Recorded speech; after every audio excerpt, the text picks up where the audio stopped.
All right, everybody, welcome back to the Peter Schiff Show. Tom Woods in for Peter.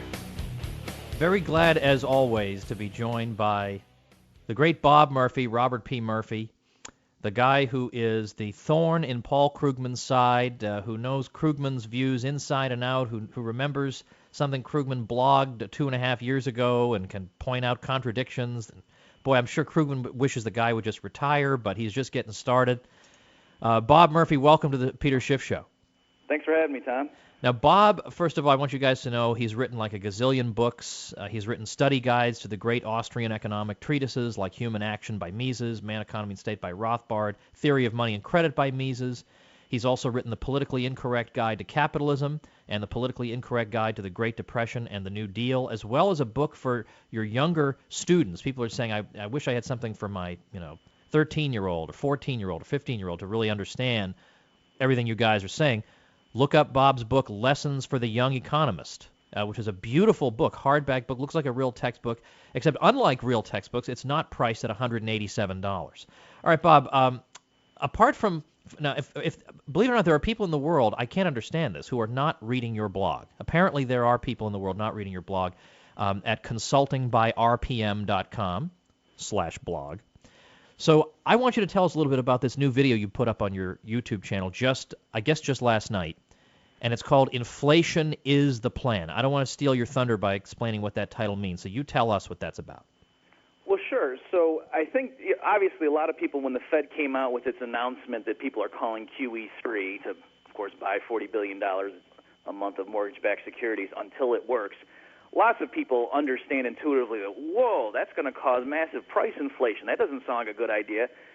And I think a lot of people, though, believe that, hey, these wacky economists and the guys at the Federal Reserve that are making these announcements, they just must be crazy. They must not realize the connection between printing more money and rising prices. And so what I was pointing out in that video you mentioned is that actually, on the contrary, the plan is to cause rising price inflation. And, just to give you one example, this is from Paul Krugman's blog on September 20th. He said that a lot of Fed hawks are upset that expected inflation has risen since Bernanke announced QE3. And then Krugman goes on to say, inflation expectations are the main target, and a rise in those expectations is a feature, not a bug. And so what's happening here is they think, the mainstream economists think that the way you stimulate the economy is to lower interest rates, because they want people to spend more. That is the be-all and end-all in a situation like this, is get people to stop saving so much, those wacky savers, get them to go out and spend, either on consumption or investment, and you lower interest rates. But, interest rates right now are basically zero, short-term rates, so it looks like the Fed's stuck, and they say, no, if we can get people to think that prices are going to rise, then that still lowers real interest rates, because a real interest rate is the nominal rate taking into account price inflation. So contrary to what some people may think, it's not that if prices rise quickly because of QE3, that's going to be some unintended consequence. That is the whole point behind this. And a lot of the bloggers in the economic sphere are saying, yeah, Bernanke's doing this on purpose, and he has to be coy, though, because he knows the silly rubes in the Tea Party wouldn't get it, wouldn't understand why this is necessary. But the grown-ups in the room understand we need more inflation.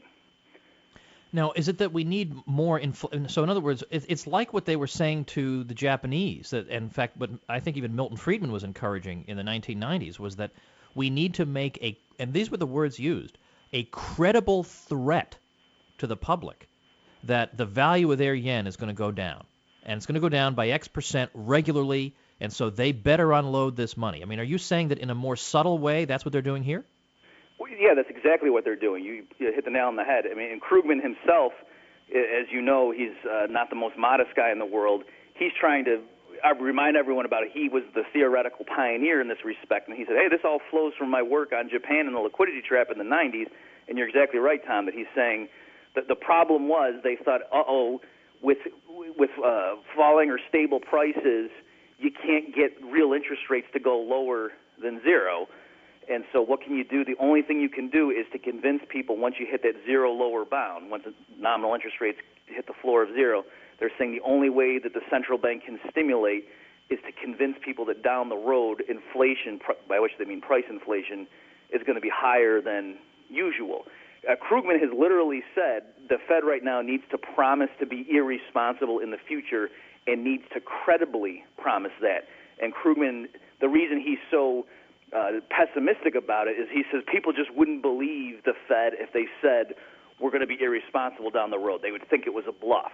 And so that's why we need to have fiscal policy. That's why we need to have budget deficits, Krugman thinks, because nobody would believe Bernanke if he said we're going to allow price inflation to get pretty high in the next few years. So that's exactly right, Tom, that's the plan. They want to convince the public that they're going to let price inflation get higher than they normally do in the near-term future, and then people will be willing to go spend more now because you don't want to hold your money now if you know it's going to be worth less in the future. That's the whole plan. That's funny that they would say that no one would believe that the Fed might be irresponsible in light of the completely unprecedented things the Fed has been doing for several years now. I mean, I think at least a few people might be willing to entertain the possibility that they might. But let me ask you, though, we're basically talking about the idea of the liquidity trap. Can you explain what is the problem? What is the liquidity trap? Why is this a problem? And then finally, how does an Austrian look at this liquidity trap claim, and what would the Austrian economists say in response? Okay, well, sure. There are different versions that economists would give you. I'm most familiar with the way Krugman explains it, as you mentioned, since I have this pathological addiction to his blog, and I just read everything he writes. So the way Krugman normally explains it for a lay audience is he says, look, the central bank can help stimulate the economy. It engages in counter-cyclical policy, leaning against the wind. When the market economy left to its own devices for whatever reason has insufficient spending, aggregate demand, to give us full employment, then the central bank steps in to stimulate it, and normally they would just lower interest rates. That's what the Fed would say. Oh, the Fed cut interest rates today because the economy looked weak.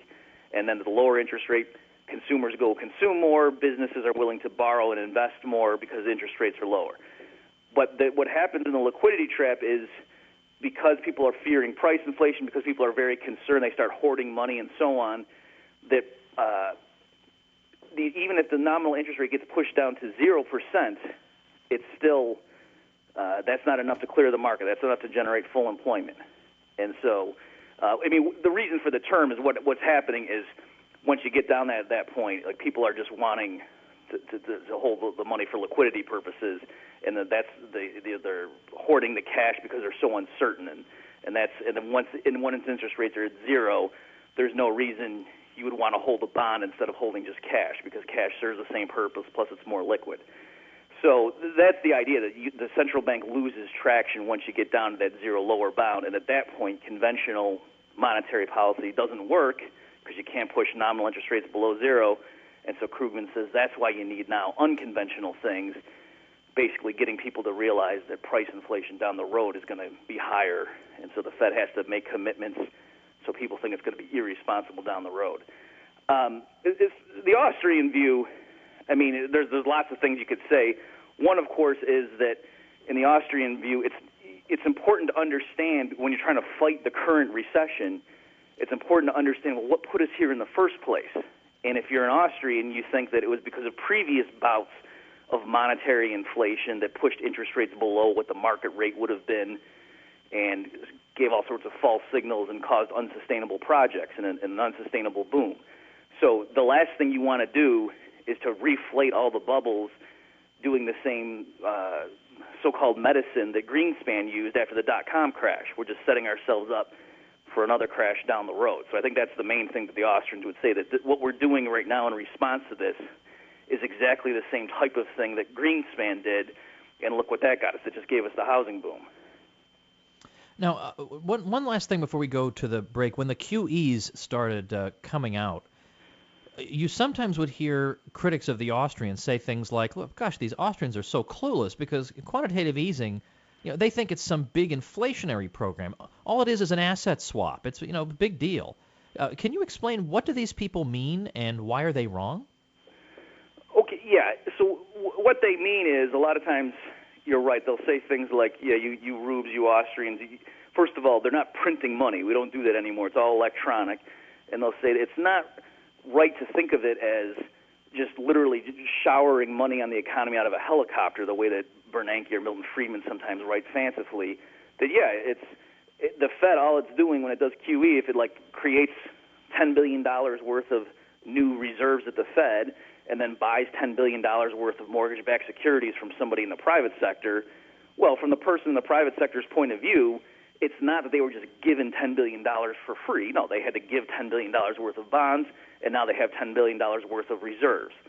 And so that's what the critic means by that sort of thing that you just summarized there, that they're saying it's just a swap of one asset type for another, and so we wouldn't expect to see the gasoline go to $20 a gallon just because certain assets on firms' balance sheets are being rearranged or the composition is being altered. So I think that that's wrong for two reasons. First of all, if really it's not changing anything, if it's just an asset swap that has no consequences, then why are they doing it? Right. So that's one thing. So clearly they think it matters, and to the extent then that we agree, okay, yes, that will make the economy evolve in ways different from what would happen if they didn't do that, then I would say, well, look, you're propping up the housing sector. Clearly by buying mortgage-backed securities, they are making a choice. They are making it, they're stimulating that sector, and as we know, that was the reason for the current crisis in the first place, that housing was overvalued and there was a boom in housing. So why you would want to try to reflate that is a mystery to me. I mean, one way to see it is, suppose they had come out and said, okay, we're going to have QE3 and we're going to buy $40 billion a month worth of bonds issued from the country of, the government of Greece. And we're also going to buy, $20 billion a month from the state government of California, those bonds. I mean, people would clearly see that would be not just some neutral thing to prop up demand, that they would clearly be bailing out particular governments, and that would be a political favor. So by the same token, when they're just picking mortgage-backed securities, that's clearly to help Fannie Mae and Freddie Mac and all the investment banks that make their money from repackaging mortgages and so on. So, Bob, let's hold on right there. Let's go to a break, and then on the other side of this break, I want to take your calls. Anything you want to know about the economy or economics. No pressure there, Bob. For Bob Murphy, our guest, consultingbyrpm.com, the website. The number is 855-4-SCHIFF, 855-472-4433. You're listening to the Peter Schiff Show, the gold standard in talk radio.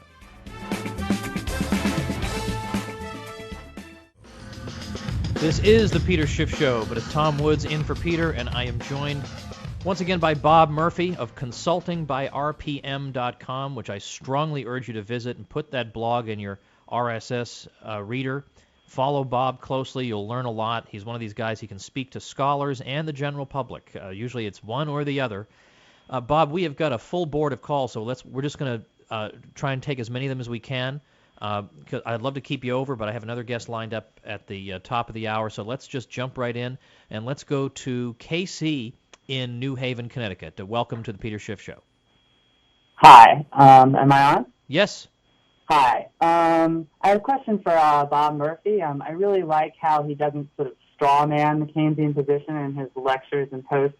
So I was wondering if it seems to me almost as if they want this kind of Alfred E. Newman attitude where the only problem is that if only people weren't worrying so much, if only they would spend more, if only they would act like it's Christmas all the time, then things would be great. And I never hear them sort of admit of the possibility that maybe, resources are being misallocated or misinvested and that, things really, prices really do have to fall or whatever. I wonder if that's is that a straw man and mischaracterization, or am I accurate that they basically want us to act like it's Christmas all the time, the Keynesian solution? All right, thanks, Casey. Bob? Well, Keynesians would agree academically that it's possible to imagine supply shocks. So if the government were to raise the minimum wage to $10,000 an hour or raise tax rates to 100% or things like that, if a country were to blockade the U.S. and block off international trade, they would agree that, okay, yeah, running big budget deficits won't solve those problems. But to the extent that they often think that garden variety recessions or this current financial crisis are due to a lack of aggregate demand, that's really what's making this thing linger on year after year, is that there's just not enough spending, then you're exactly right. I mean, this is why Krugman tries to be fanciful and come up with things like saying, hey, if people erroneously believe that aliens were going to invade and that gave the political will to Congress to run huge deficits, then the problem would solve itself. I mean, that's where he's coming from. So it doesn't need to be aliens. It could just be if everyone thought it was Christmas and went out and spent more, then the economy would magically be healed. So it's not a straw man to say that when they think there's a problem with the aggregate demand, if for some reason people just went out and spent more, that would fix things. That's not a straw man. That is the Keynesian position. All right, let's go. There's so much more. I'd love to ask you a whole bunch of things like that, but we'll do that on another show. We'll just talk about that sort of stuff. Let's go to Lori in Tulsa, Oklahoma. Lori, welcome to the show. Oh, well, thank you so much. Yes, here's my question. With all the QE, where should we put our money besides, and is there a time to, like, put puts on the financials and whatnot? Like, what do we look for? Where should we have our money in the meantime? Like, what do we do to stay afloat? Okay, but this may be more of a Peter Schiff question, but thanks, Lori. We'll see what Bob has to say. Bob, what do you think? Well, yes, I want to just preface it by saying if I give advice and people lose a bunch of money, that you should sue Tom Woods and not me. Thanks. Yeah. I mean, I actually agree with Schiff in his latest book on the real crash that I reviewed that for Barron's, and I agree with him that Peter says in the opening of that people congratulate me on calling the crash, but you know what, folks? The crash that I was worried about hasn't happened yet. And right now Peter thinks that there is a bubble in U.S. Treasuries and the dollar in particular, and so in other words, we went from having a housing bubble to now having a bubble in government debt and the dollar itself. And so the problem with saying that, of course, is you look like an idiot because with the problems in Europe and everything, and with the dollar still being strong, it looks like you're totally wrong, that, hey, the dollar's doing pretty well compared to all this stuff. But the problem is, if it's a bubble, that's what a bubble looks like. The things look good for a while, and then it crashes. So the generic advice, I mean, I'm not being a rocket scientist here, is you'd want to be in things that are not dollar-denominated and things that would respond, that if the dollar were to fall, if interest rates were to spike, which was what would happen if the Treasury market collapsed, you want to be in assets that respond well under those situations. So obviously that's why people like gold and silver, and Peter also gives recommendations in his book about foreign countries that might weather the storm better than the United States and the countries in the Eurozone. Okay, thanks, Lori. Let's go to, oh my gosh, there's so many. Let's go to John in Portland, Oregon, and we'll have to keep this really quick because we're coming up against a hard break. John, welcome to the show. Hey, thanks. Thanks, guys. I appreciate all your work, first off. My question is regarding the CAFRs, the Comprehensive Annual Financial Reports. I saw a video, and I don't know if it's true. Well, I know the reports are true, but the CAFRs versus the budget, there's a whole, I heard that the budget is kind of like the show that the people see, and then the CAFRs, the Comprehensive Annual Financial Reports for each city, the Federal Reserve, every county has them, and that's where all the money is. And so they pull the money from those CAFRs for the budget, but there's tons of money in the CAFRs, according to a video I saw, and I was wondering if there's any truth to that. Bob, what do you think? Well, I have heard people I respect talk about that. I have not personally gone in and looked at all that stuff, so I can't say whether I think that those reports are accurate or not. What I think is actually, what I'm confident in saying is the official assessments of how much debt that the federal and state governments have when they report those figures to the public, those numbers grossly understate things for obvious reasons, that they don't include things like Social Security and Medicare, and you can go look at those separately and realize that the unfunded liabilities are way above the $14 trillion or whatever that's reported as the official public debt of the federal government. But then even including those things, I agree that those things, they use all kinds of crazy assumptions. There's all sorts of off-budget expenditures that don't get in there, and I'm sure there's all kinds of money flowing to certain groups that the government funds that we don't see anywhere. Like if we can believe that corporations would be hiding money from shareholders, which isn't a shocking claim, surely the federal government, with the trillions that flows through its hands, isn't accounting for every last penny. Thank you, John, and thanks to all the callers. I'm sorry we weren't able to get to all of them by a long shot. Bob, I don't know what the deal is, but it just the board lights up when you're on. So we're gonna have you come on and, I don't know, for 3 segments one of these days when we've got the time. But we've got about 45 seconds left. I want to give you, let's say, 25 seconds to plug KrugmanDebate.com. Sure. So I have challenged Paul Krugman to a debate. The money raised will go to a food bank in New York City, so it's awkward for him to sort of say that it's not worth his time. So the details are, and your credit card doesn't get charged unless he debates me. So that's the beauty of it. So if you visit KrugmanDebate.com, you can see all the details. Bob, thanks so much for being with us. This is Bob Murphy, everybody. Consultingbyrpm.com is the website, but definitely make sure and check out KrugmanDebate.com. Thanks for your time, Bob. Thanks for having me, Tom.